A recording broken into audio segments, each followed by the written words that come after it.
Welcome, student. Okay, let, let us continue this point of the eightfold path. We come up to this point that is called Lokayat. Lokayat. Okay,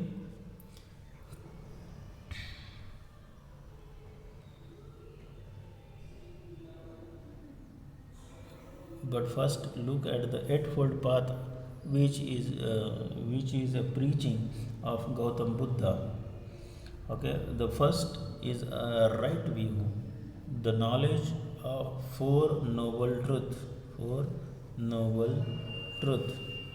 Second is a right resolve, giving up cruelty. Giving up cruelty. Don't kill. Does one person does not kill the animals? Okay, so they must follow the path of ahimsa in a life, a right speech, a refrain from telling lies, telling tales, rude, harsh, and meaningless speech.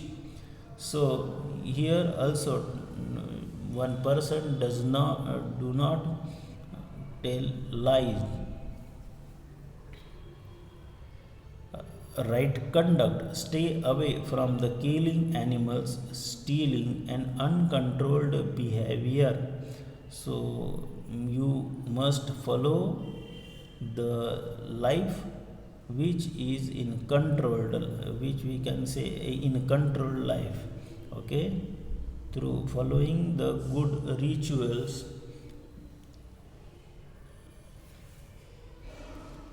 Fifth one is right livelihood. So earn your money by good means.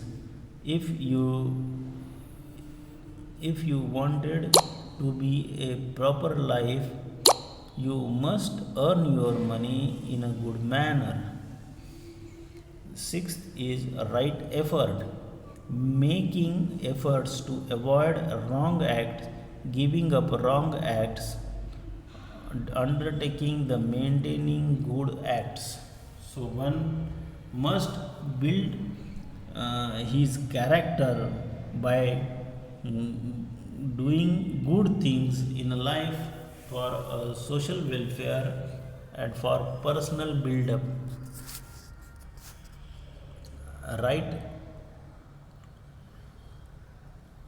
mindfulness, being mindful to remove passion and concentrating on trying to understand one's own feeling and mind. So one must realize himself. So the self realization process, uh, each and every person must follow that path of self realization. If he followed the path of self realization, then he can act in a good manner and having a good result. Okay, right concentration, experiencing deep meditation with concentration. So meditation is the essential part of Gautam Buddha's teaching. Every person must have a meditations so his mind can be fresh and it follows the rightful things or a rightful path in his life. So meditation is a compulsory in Buddhism. Next point is Judaism. Judaism. So there are many religions who prevailed in India, such as Judaism, Christianity, Islam, Zoroastrian. First, Judaism, peoples belonging to the Jewish religion may have arrived in Kochi in Kerala around the first of the 3rd century of the Christian era. They believe that there is only one God. Judaism emphasizes justice, truth, peace, love, compassion, humility, charity, ethical speech, and self respect. Their prayer house is known as a synagogue. So, this synagogue is a prayer house of Jewish people, and they came to India in the first to third century. Here is the picture of synagogue. Okay. Next religion is Christianity. Christianity is a religion founded by Jesus Christ. It has spread all over the world. Saint Thomas, one of the 12 disciples of Christ, came to Kerala in the first century of the Christian era. He established the church at Pallayur in Trichur district in 52 CE.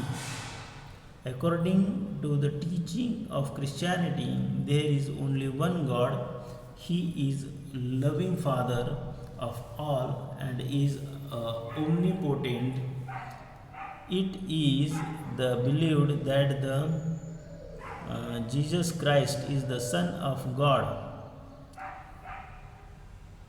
who came to earth for the salvation of mankind.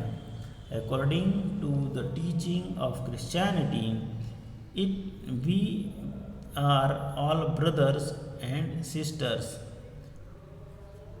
We should love everyone, including our enemies. We should forgive those who err and go wrong. The Bible is the holy book of Christianity, and their prayer houses is known as a church. This is the picture of church. Next point is Islam. Islam is monotheistic religion. There is only one Allah, and Muhammad, he is his prophet. The message of God is revealed through him in the holy book of Quran Sharif. The word Islam means peace. It means the surrender to Allah. The teaching of Islam is the Allah's eternal, absolute, and all power and merciful. The purpose of human existence is to worship Allah. The Quran Sharif provides guidance on how man should behave in a life. Since ancient times, there have been a trade relation between India and Arabia. The Arab traders used to visit the port of the coast on Kerala. Islam spread in Arabia in 17th century. Islam arrived in India in the same century through the Arab traders.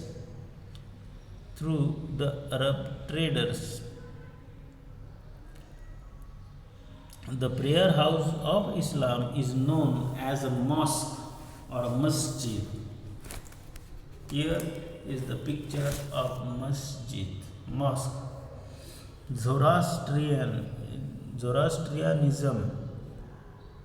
Since ancient times, the Zoroastrian people or Vedic people have a shared ties. The sacred text of the Parsis or a Zoroastrian people is Avesta. The language of the Rig Veda and Avesta is similar. The Parsis came to India from the Pars and Fars province of Iran. Therefore, they were known as a Parsis. It is mostly believed that they came to Gujarat, first came to Gujarat in 8th century. Zarathustra or Zoroaster was the founder of this religion. Ahura Mazda is the name of their god. The element of fire and water are very important in their religion. The sacred fire burns in the temple, which are known as agyaris. Agyaris. At the core of Parsis thinking are three main principles of conduct, namely good thought, good word, and good deed. Here is the picture of Agyari. Okay. So here we completed this lesson of different religion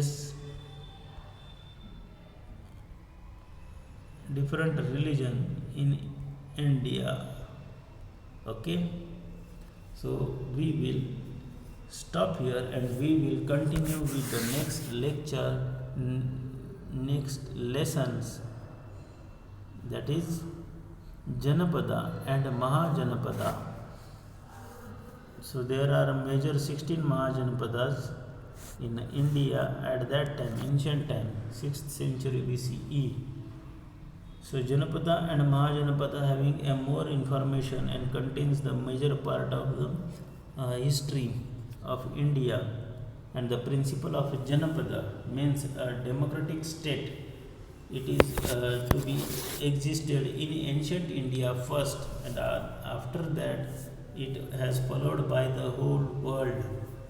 Okay, this principle is followed by the whole world. So administration of the democracy must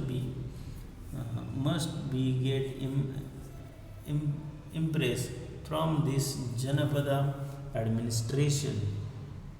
Okay. So student, here is your homework of this lesson. Complete the exercise of this lesson. Okay. So now we will stop here.